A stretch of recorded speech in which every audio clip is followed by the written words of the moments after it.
Lucas Media. So I ended up watching the LeBron Redick podcast that they got out. And first of all, shout out to them for getting over 200,000 subscribers in a day. I mean, I wouldn't be surprised. LeBron, one of the most popular people on the planet, but that's wild. And real quick, y'all noticed that they used to make fun of us content creators, and now everybody's moving to YouTube, right? Y'all see that? So shout out to the content creator for building the platform since 2005 or 2006.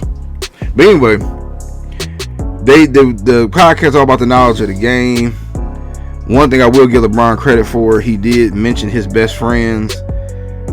He always brings them up, but he just talked about how when they was all at college at parties, he had to be disciplined, and he's made many sacrifices to be great. Him and JJ Redick was talking about certain players. Now, they didn't specifically say no names, but some players really don't care to play in the NBA a long time. And LeBron was talking about how you see some of these guys at the All-Star game, and then you never hear from them again. Now, they did bring up money, which surprised me, because a lot of times, a lot of these players nowadays, they be whining and crying, but they still want to make that $50-60 million a year. But I mean, they were just talking about running basketball plays and how they both have a high IQ knowledge of the game. LeBron also did say that Rajon Rondo was got one of the highest IQs, and he's surprised he's not coaching. But Rondo's coaching his son, so I don't know, maybe that's what he want to do. But shout out to Rondo with that.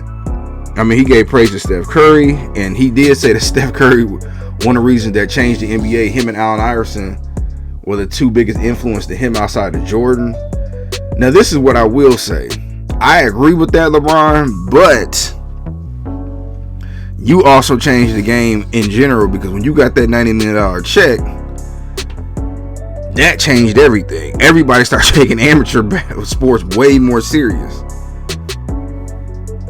I mean, they just talk about a bunch of things. One more thing, he did say that he felt like when Boston and Golden State went up against each other, Boston had the better team, but Golden State had the better IQ. Now, I don't know if that was a shot at Boston, but then he followed back by saying Jason Tatum's been to 4 conference finals and NBA final, which that didn't even dawn on me. That's crazy. Shout out to him, but we all do want to see him get a ring.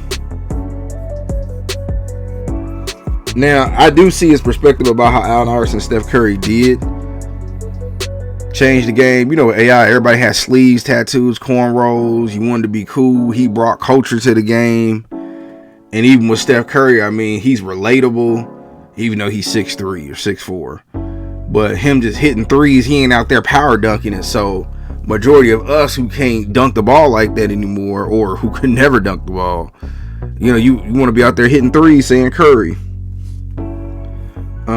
I'm never gonna knock someone. Yeah, I do go in on LeBron sometimes, but I ain't gonna knock him for starting his own podcast or whatever. If he want to control his narrative, I think it's funny that everybody is now, like I said, now coming on the YouTube bandwagon, and it's affecting people like us, like the smaller channels. But it is what it is. But I ain't gonna knock him for that. I mean, him and JJ Redick, they got the love for the game, and it is what it is. But it was only part 1. I seen the video already got over 1 million views, and like I said, 200,000 subscribers in a day, which is wild. And they be on there cussing and stuff. So YouTube, if they could be on there cussing and doing whatever, man, y'all better leave us smaller channels alone, for real. But I just want to get my quick thoughts about it. I mean, it was cool. We're gonna see where it go. I wonder how long they're gonna keep talking about basketball, or will they start talking about more gossipy things, because you got to slide that in here and there. A lot of people want to hear about X's and O's, but I mean, you got to add that in with some substance as well, honestly. But I want to get my quick thoughts about it. What y'all think?